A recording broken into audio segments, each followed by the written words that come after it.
Hi everyone, welcome back to the channel. This is Ninja Knight. Make sure you like the video, make sure you share the video, make sure you subscribe to the channel. Thank you. So this is going to be a review for episode 1 of season 2 of The Mandalorian. So there will be spoilers within this review. The episode starts off with a recap of season 1, and I particularly like this because it lets us know who's involved and what the primary and secondary objectives are. So the Mandalorian has objectives within this season, which is to find the Mandalorian people who have dispersed since season 1, and his other objective is to find a safe haven and the people of the child, whether they be his own race or whether they be Jedi. The episode starts off then with a walk to town, and I particularly like this because it shows how tough the Mandalorian is and how resilient he is, that there were plenty of creatures in the dark with their glowing red eyes that were watching him and the child very closely. The objective is to stay in the light, and I think that this really played really nicely into a scene that we would see later on. I liked how alert the child was as well too, and I have to say I did expect him to use the Force a little bit within this episode, but he didn't really, and I think that was quite interesting within itself. They meet then with a character called Gor Koresh, and this was a character that's played by John Leguizamo. So many people that would know John Leguizamo's work, he generally plays characters that are kind of weasels and double crossing characters, and it's absolutely no surprise that this character tried to double cross the Mandalorian. I think that this scene played out very well. It showed how tough the Mandalorian is again, and I think that this scene was really evocative of Iron Man. So the character here, the Mandalorian, is double crossed by this character, and I liked the Gamorrean guard fights that we'd seen, and this guy had a particular fascination with the Beskar armor. He also divulges later on that we have to go to Tatooine yet again, and I think that this is really interesting to show how important the Beskar armor is and the Mandalorian armor is, because he tries to have a heavy number of individuals take out Din Djarin, aka the Mandalorian, but it doesn't pan out. So I think that scene worked really well. There were some nice callbacks, in my opinion, in the fight that ensued from this, from Iron Man. We know that Jon Favreau was involved with Iron Man, and I like the way some characters tried to punch and shoot the Mandalorian while he wasn't looking, and their fists bounced off him and the blast bounced off him as well too. I thought that was a very nice callback to Iron Man, because when you remember Tony Stark emerging from the cave, a number of the individuals from the Ten Rings tried to do the same thing to Tony Stark to no effect. It then shows the Mandalorian's skill, that he quietly and easily walks down this character and strings him up and asks him where he can find other Mandalorians. It's divulged that there's a Mandalorian on Tatooine, and I like the way that the Mandalorian here kind of hangs this guy upside down, similar to like something out of the Predator, and then tells him thanks very much and that he won't kill him. And Gor Koresh is saying brilliant, he thinks he's gotten off the hook, but I think with this character being a nearly an anti-hero, we did expect something to happen, and it did. As he was walking away, he turned and fired his blaster at the light, and as we could see, the creatures with the red glowing eyes closed in on Gor Koresh, and I would assume that that would be that character no more. I really liked that scene. I think that set up really well for this season, and I have to say it really set me up for an enjoyable episode, that there was some unpredictability to it, and that anybody could be dispatched at any time. I think that was a really important thing for me within this episode. We then go to Tatooine and we reunite with Peli Motto. This is a character that I think is going to have some sort of significance later on in the season and possibly in the show. I think she has been acted quite well by Amy Sedaris, and I think this character, there is going to be more that comes with this character. I wouldn't be surprised if this character is some sort of Jedi in disguise, or maybe even an individual that had been within the Jedi archives, or maybe even a Padawan very, very long ago, because as we know, this is set just after the old trilogy concludes. So I wouldn't be too surprised if this character had something to do with some Force users, or had encountered them for a long time. Possibly they might have this character being involved with Ben Kenobi in some sort of respect, because she does say thank the Force. So it was a really subtle thing that was said. It was said in passing. The Mandalorian never checked it, and it was said by this character. So I think that this character might have something more to her later on as this show progresses, and I think it's going to be something maybe that we don't really see until it's really revealed then later on. This character then reveals that there are multiple places on Tatooine, and that the Mandalorian that he is looking for seems to be located out in this juncture, kind of a mining town. So very reminiscent of things that we know from the Wild Wild West, and I really enjoyed that whole idea. There was also a bit of growth for the Mandalorian as he emerged from the Razor Crest and the pit droids went to work on the ship. He wasn't too bothered with them, so I thought there was actually going to be a callback to the IG unit that sacrificed themselves, but not really. So I think the Mandalorian's approach to that is softening up, definitely, but I would have thought that there would have been maybe a comment made from him, but there wasn't. We then get the Mandalorian on a speeder bike rolling into town, or should I say hovering into town, and I really liked this because it was kind of like something out of a Clint Eastwood movie where the stranger rolls into town, the whole town are out at the doors, they're looking at this guy, and nothing is really said. He looks about and he's looking down for the local Mandalorian, whoever it is. So he enters basically what is a saloon here on Tatooine, and I think this really heightens for me why I enjoy the show. I'm a big fan of westerns, and the western influence for the show is absolutely beautiful. He goes in, he talks to the bartender and asks about an individual that looks like him, and then we're treated to this. So obviously when we look at this character straight away, it's Boba Fett's armor, it's his helmet, and obviously his vest piece. So I myself was saying to myself, that's definitely not Boba Fett because the proportions were way off in comparison to what we would know with Tamara Morrison, and very quickly revealed that he is Cobb Vanth. So this is a character played by Timothy Olyphant, and I have to say, for an awful lot of people that don't know, Timothy Olyphant was very nearly Tony Stark, aka Iron Man, in Jon Favreau's Iron Man, and he narrowly missed out to Robert Downey Jr. So I think that this was a nice way for Jon Favreau to bring Timothy Olyphant back, and if my presumptions are correct, I think that this character is going to become a very important character as this season moves on and possibly into the future. This is a character that appeared in the what's called the EU and the expanded universe. So this is a character that did pick up Boba Fett's armor and did then go on to do his own thing as a sort of sheriff. This episode title is called The Marshal, and Timothy Olyphant is the marshal of this town. I think it's also a nice callback as well too to Deadwood, where he did play the town sheriff within that series. He's a very gifted actor, and I have to say, I really want to see more of this guy as the season progresses and maybe in the future. I thought that he was played very well. I think he learned plenty from The Mandalorian. I liked how gruff and rough this guy was. We got a nice backstory of how he came to acquire the armor, which is from the Jawas. So the Jawas had it on their sandcrawler, and he acquires the armor. And I think what this showed as well too was we have seen in the various episodes of The Mandalorian people talking about the unruly nature of people after the Empire was decommissioned, and they talk about the second Death Star, and he says, Cobb Vanth says, well, immediately when the Death Star second one was blown up, the mining town came, or the mining crew came in and took over. So it goes to show that even though the Empire were perceived as being quite bad, they did take a sense of order and sense of place in the galaxy. And you can see it from most of the characters that when the Empire were in charge, they did know that the Empire were there hanging around, whereas it seems to become more of an outlaw nation, an outlaw galaxy, since the Empire has disbanded. So it's interesting to see what the type of characters think about that format of how the Empire behaved.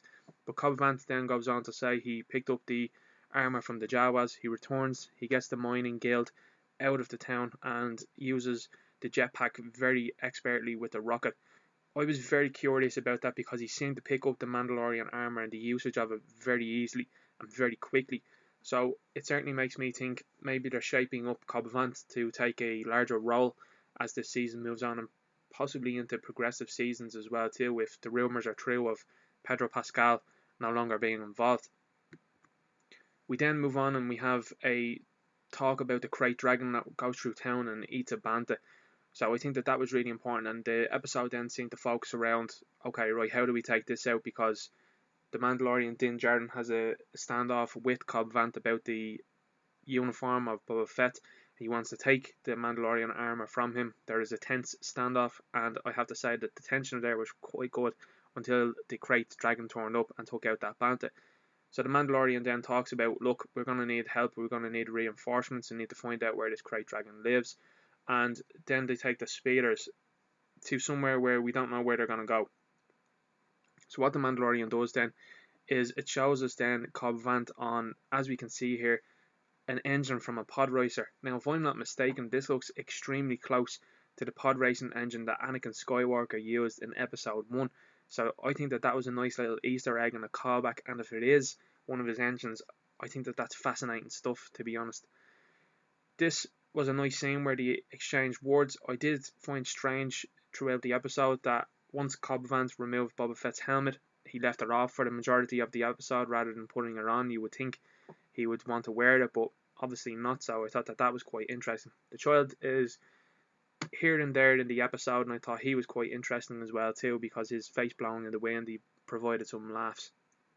They met with the Raiders then, and the Mandalorian continues to show that he can communicate with the Raiders through sound effects and then through sign language.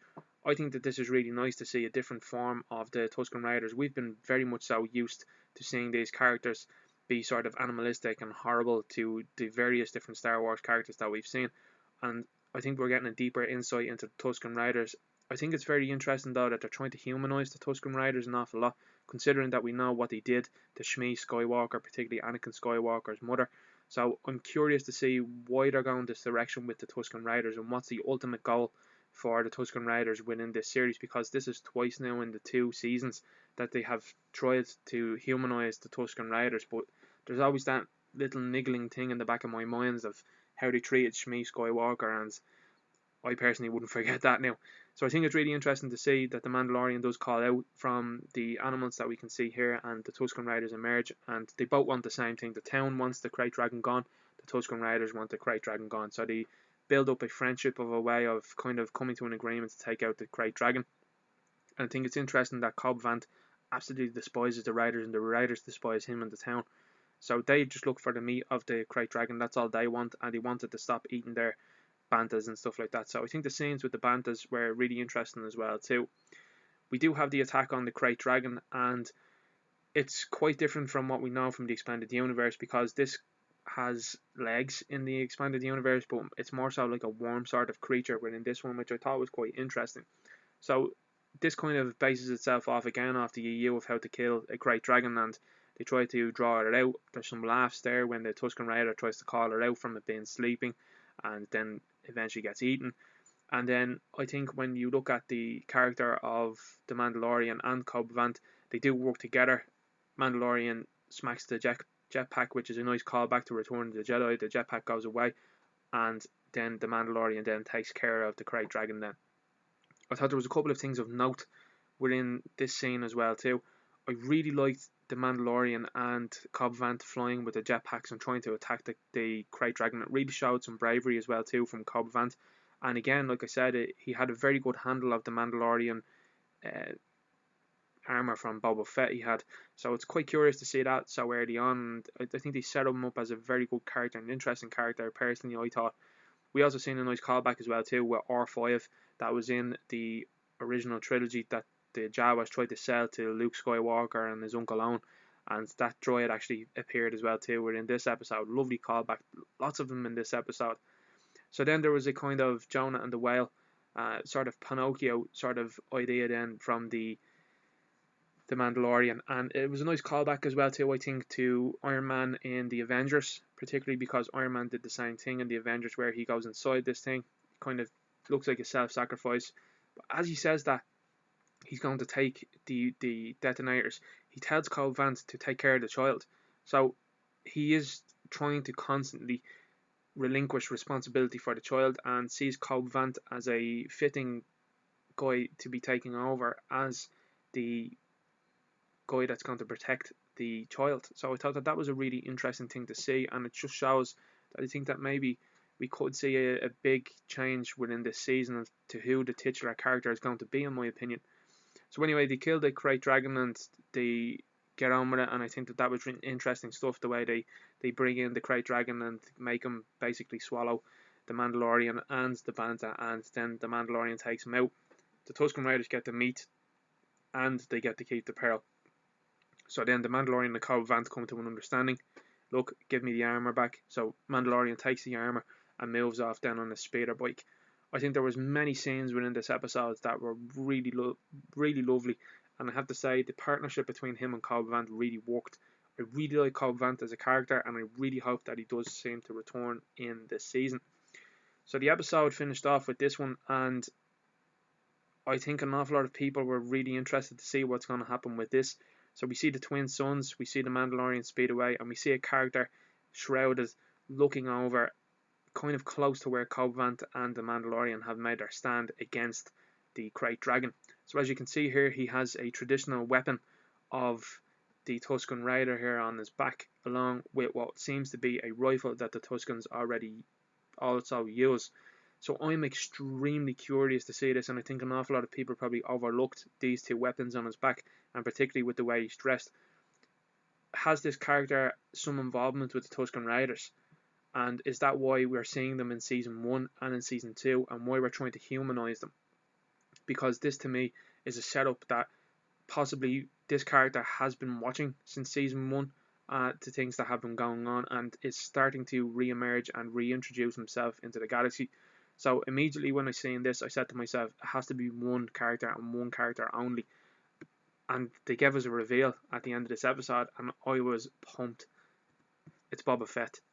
And I think what was really interesting to see from this image was particularly, as you can see here, the expression on Tamara Morrison's face.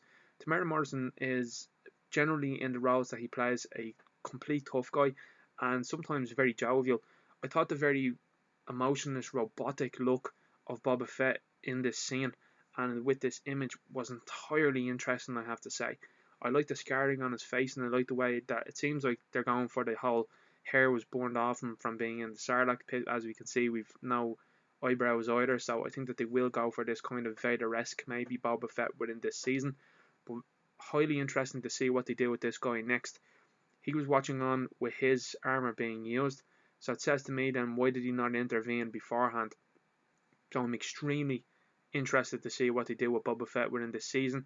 He clearly looks unhappy. He looks very emotionless in my opinion, and I'm hyper excited to see this guy come back. I have to say, even though I knew that Tamara Morrison was coming back in this season, and I knew that Boba Fett was coming back in this season, the end of this episode just made me feel pumped. And I have to say that that is something that Jon Favreau has done extremely well with this series. He's done extremely well with these characters. That the episode, for me, was a highlight in what Jon Favreau can do. There was great CGI used that was very, in my opinion, well used and well done. The fight scenes were excellent. The choreography was excellent. The character arcs were brilliant. Every character within the episode was really likable. And I think that the story started to progress as well too. So I'm curious to see now what the Mandalorian does with the Boba Fett armor. Will Boba Fett immediately come after him? Will he be in Season 3 onwards? Will he be in Episode 2 onwards? It's up in the air. I hope that Boba Fett is going to be a character that does not get dispatched within this season and next season. I hope that this is a character that they have the common sense to continue to reuse and use again, and maybe obviously as time goes on decide then what they're going to do with this character. I trust this character in the hands of Jon Favreau, and I really want to see more Boba Fett. I want him to survive this whole thing, as he's one of my favourite Star Wars characters, and I absolutely love Tamara Morrison. And I hope Tamara Morrison does get the chance, as has been rumoured, to basically act with himself if he meets other clones, because I think that that would be highly interesting if he met Captain Rex and maybe some other guys that are in around the galaxy at that time. I think that this episode was full of Easter eggs, it was full of callbacks, it was full of, in my opinion, great recognition towards the fans, and this was an episode in how you treat the fans. In this 52 minutes of Star Wars, it did more for me as a fan than I have seen in Star Wars in a number of years under Disney. I was absolutely delighted with this episode from start to finish. There wasn't one single second or one single scene within this episode where I thought, I'm not interested in that, or I thought maybe my attention is waning. I was hooked for 52 minutes of this, for the full episode. And to me that says a number of things. It shows me that what Star Wars has been doing the last couple of years under the very inept leadership has been really bad. But it also shows me that when you get somebody in like Jon Favreau who cares and who understands how to treat fans and understands what the fans want, then you get this, which to me, whilst people might say it's simple stuff, it's simple, it's effective, and it's fan pleasing, it's crowd pleasing, and I love this. I couldn't wait to talk about this with other people. I couldn't wait to do this review. I haven't been like that about Star Wars in a long time.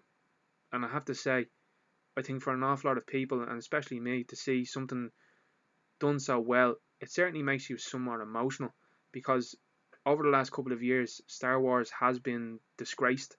It has been destroyed, in my opinion, to a large extent, and the building blocks are starting to come back, which I thought was pretty much impossible. So to see this start to emerge as a show that shows the fans that they are wanted, they are loved, and that these characters are to be treated with the dignity and respect that they should be, it's great stuff. Now, as I said, I'm not going to count my chickens before they hatch, and I certainly hope that this show continues to become better and better and better, and it does respect these characters, because, in my opinion, there's always a chance that it could go awry. And after the rumours that we've heard about some of the production issues that we've had with this season, we'll have to wait and see. But like I said before, I made some forecasts. It's possible that the titular Mandalorian could switch to being Boba Fett. I wouldn't be upset with that. I'd be very happy with that.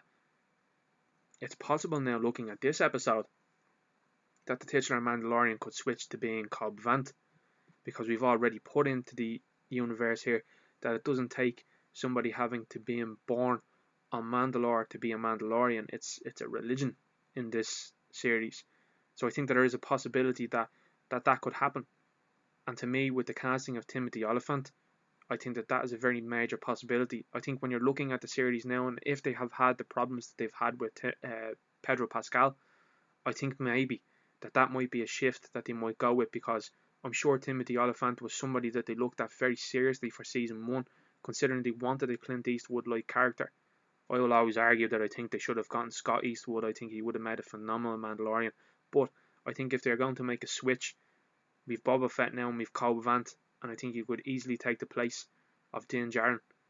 We've already seen how easy he is to hand off the child as well too, and that's a big factor within this story. So it's interesting to see what happens in season 2 with regards to that. But I have to say, I absolutely loved this episode from start to finish. It was incredible stuff. I couldn't wait to share my excitement about this episode, and particularly when you finish off an episode, a very strong episode and season starter, with this reveal. It says big things. It says to me, wait until you see what we have coming in this season. So very excited to see this episode from me. I would love to give it a 10 out of 10. I would give it a 20 out of 10. It was that good. I loved it, I have to say. Start to finish, wonderful stuff. What did you think of this episode? What rating would you give this episode?